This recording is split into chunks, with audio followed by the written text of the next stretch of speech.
လုံးမင်္ဂလာပါဒီနေ့တင်ပေးမှာတော့အမားတို့ပေါ့နော်စက်တစ်တဝက်ရင်ပုံလေးပဲဖြစ်ပါတယ်ဒီပုံလေးပဲဖြစ်ပါတယ်ဒါကတော့အမရဲ့တပည့်ကမေးထားတာလေးပါဒီပုံစံလေးစက်တစ်တဝက်ရင်ပုံလေးအားလေးကိုတင်ပေးမှာဖြစ်ပါတယ်အဲ့ဆိုရင်စလိုက်ရအောင်နော်ပထမဆုံးအမားတို့ကစက်တစ်ယူမယ်ဆိုရင်ဒါကိုကြိုက်တဲ့ပတ်တန်ကိုယူထားလို့ရရယ်နော်ဒီပတ်တန်ကကြတော့အမလက်မနီဆိုပေမဲ့အမဘာသာပြန်ထွင်ထားတာစင်တီနဲ့ရောထားတဲ့ပတ်တန်အမအမြဲတမ်းအိမ်လေးဝတ်တွေပါရေပေါ့ဒေလီဝတ်တွေဆိုရင်မှဒီပတ်တန်ပဲသုံးနေရနော်အဲ့တော့ပထမဦးဆုံးကိုကြိုက်တဲ့ပတ်တန်ကိုယူထားပေးပါယူပြီးပြီဆိုရင်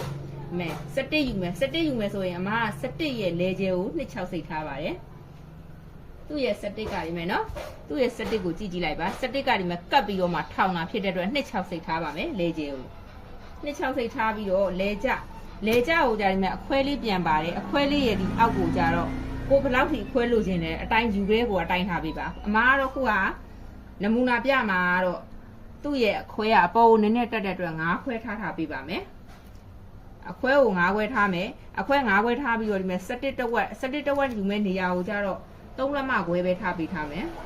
တကယ်လို့လေဘင်းအပါပြည့်တဲ့လူတွေဆိုရင်4လက်မလောက်ထိထားလို့ရတယ်နော်ဒါအမဒီနမူနာပြမဲ့ပတ်တန်လေးကကျတော့လေဘင်းသေးတယ်ကလေးကငယ်တဲ့အတွက်မို့လို့3လက်မခွဲပဲထားပေးထားပါမယ်ဒါကကြတော့အခွဲပြန်ခွဲမှဟာတော့9ခွဲထားတာပါပြီးပြီဆိုရင်3လက်မခွဲထားတဲ့နေရာနဲ့လေကျဲယူထားတဲ့2.6စိမ့်နဲ့ကိုဒါမျိုးလေးလေဘင်းအဝိုင်းလေးဆွဲပေးထားပါ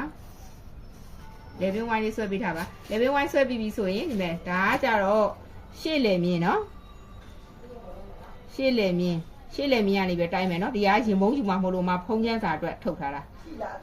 ပြီးပြီဆိုရင်အခွဲနေရာကကြတော့တလက်မလေးမှတ်ပေးထားပါတကယ်လို့အခွဲကြီးတာမကြိုက်ဘူးဆိုရင်9စိတ်ပဲထားလို့ရတယ်နော်ဒီမဲ့ပြန်ခွဲမဲ့အခွဲနော်ဒီပြန်ခွဲမဲ့အခွဲလေးကိုကြီးတာမကြိုက်ဘူးဆိုရင်9စိတ်ပဲထားပါလေဘင်းသားပြည့်တဲ့လူတွေဆိုရင်တလက်မထိထားလို့ရတယ်နော်ပြီးပြီဆိုရင်အဲ့အခွဲလေးကိုတလက်မဝင်တာနဲ့လေကြာလေးနဲ့ကိုဒီလိုမျိုးလေးဆွဲပြီးပြီဆိုရင်ရင်ဘုံကကြသူကဒီမဲ့ရင်ရဲ့ထိတ်တဲ့ဒီဖုံးထားတယ်အဲ့အတွက်ရင်မြင့်ပေါ်ထိကိုဒါမျိုးတစ်စောင်းလေးသွားပေးပါတစ်စောင်းသွားပြီးပြီဆိုရင်ဖုံးချမ်းအမြဲတမ်းမတို့ကအောက်ကိုငန်းမှုသိမ်းနေဒါအမဟုတ်စောင်းတာများတာကြိုက်တယ်ဆို9စိတ်သိမ်းနေနော်သိမ်းပြီးတော့မှဒါမျိုးလေးသွားလိုက်မယ်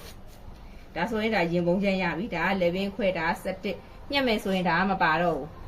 ဒီအခွဲတိုင်းကနေညှက်ပြီးတော့မှဒီအဝိုင်လေးတိုင်းညှက်မယ်နော်အားဆိုရင်ဒါရှေ့ချမ်းပြီးသွားပြီစော့ပတ်နဲ့ဆွဲပြပေးမယ်နော်ညှက်ရမယ်ပိုင်းလေးကိုတက်မဲ့လေဘင်းဒါလေးကပြန်ပြီးတော့အောက်ကိုအခွဲထည့်တာလေးဖုံးချမ်းပေါ်ခုဥပမာရင်ပေါ်မှာအမဖုံးမဲ့အတွက်ရင်လေးပေါ်ကိုရင်မုံဒီဇိုင်းမျိုးလေးဒါမျိုးလေးသွားလိုက်ပါမယ်ပြီးရင်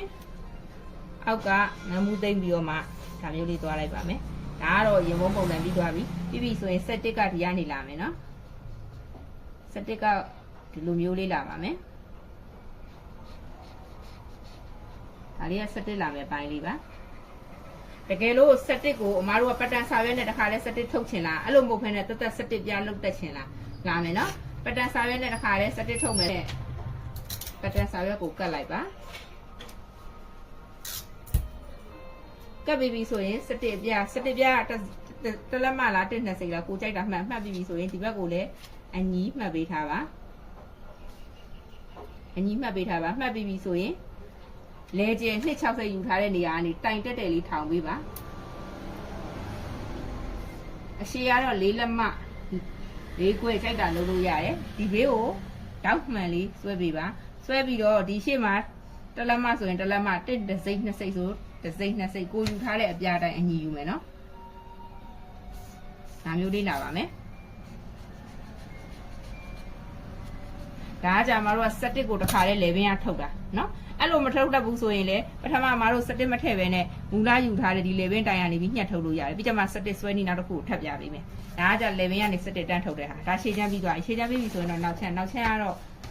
ရှေ့ချမ်း2.6စိတ်ဆိုနောက်ချမ်းကလည်း2.6စိတ်သူ့ရဲ့လေကြားငမှုတက်ထားတဲ့နေရာကနေပြီးမှစတိုင်းမယ်နော်တလက်မပဲတိုင်းမယ်တလက်မတိုင်းပြီးပြီဆိုရင်သူ့ကိုဒီလိုပြလေးပဲလေဘင်းဖောက်ပေးလိုက်တော့ဒါစက်တစ်ရဲ့လေဘင်းတိုင်းမှာနောက်ချောင်းကိုမတို့ကတလက်မပဲချတယ်အဲ့တလက်မချတာလဲငမ်းမှုတက်တဲ့စီကပဲချတယ်နော်ပခုံးမရမချဘူးဒီငမ်းမှုတက်ထားတဲ့စီကနေတလက်မချတယ်လေကျဲကတော့ရှေ့ချမ်း2.6စိတ်ဖြစ်တော့နောက်ချမ်းလည်း2.6စိတ် ဒါဆိုရင်နောက်ချမ်းလေပင်ကတော့အများကြီးစဉ်းစားကြမလို့ဒါပြီးသွားပြီရှေ့ချမ်းပဲပြန်ပြပြီမယ်ရှေ့ချမ်းကကြတော့အခုဒါ17ထုတ်မယ်ဆိုရင်ဒါလေးကိုညှက်ထုတ်လိုက်ရုံပဲနော်ဒါလေးညှက်ပြပေးပါမယ်17ထုတ်မဲ့ဟာလေးဒီရှေ့ကတော့အမဟိုတော့တစ်ခါတင်ပေးဘူးတယ်လေတောင်တော့ကလေအဲ့ဒီရှေ့နဲ့အတူတူပဲထုတ်လိုက်တဲ့ဟာလေးကအပေါ်ကိုလေးလက်မတိုင်ထောင်လိုက်တာလေးကနော်ဒါ17အပြားကိုလိုချင်တဲ့အပြားကနေပြီးတော့ညှက်ထုတ်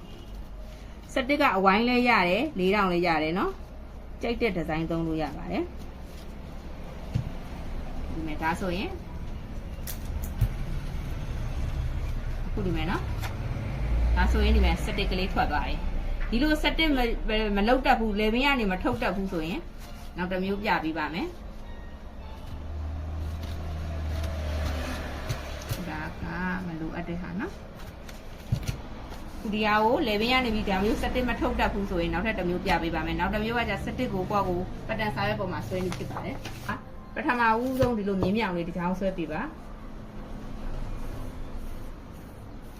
သူ့ကိုじゃအမားတို့ကပခုတ်တွဲပြီးပြီဆိုမှဒီ17ကိုဆွဲမယ်နော်ဘယ်လောက်ရှိလဲဆိုတာအဖြေရပြီဆိုမှဆွဲတယ်မြင်းမြောင်တစ်ချောင်းဆွဲပြီးပြီဆိုရင်ဥမာညီမလေးရဲ့လေဘင်းက14ရတယ်ဆိုရင်9လက်မမှတ်ပြီးရင်ဒီမြင်းပြောင်းကနေအပေါ်ကိုငန်းမှုအမှတ်လေးမှတ်ပေးပါဒါမျိုးငန်းမှတ်လေးမှတ်ပြီးရင်ဒီတဝက်လောက်နေရာလေးကိုဇိုင်းဝိုင်လေးနဲ့ဒါမျိုးလေးငန်းမှုမှတ်နေရာလေးကိုသွားပေးပါသွားပြီးပြီဆိုရင်ဒီအပေါ်ပိုင်းကတစ်လက်မလားခုနကမှပြောသလိုတစ်စိတ်လားနှစ်စိတ်လားအဝိုင်းဆိုရင်အဝိုင်း4000ဆို4000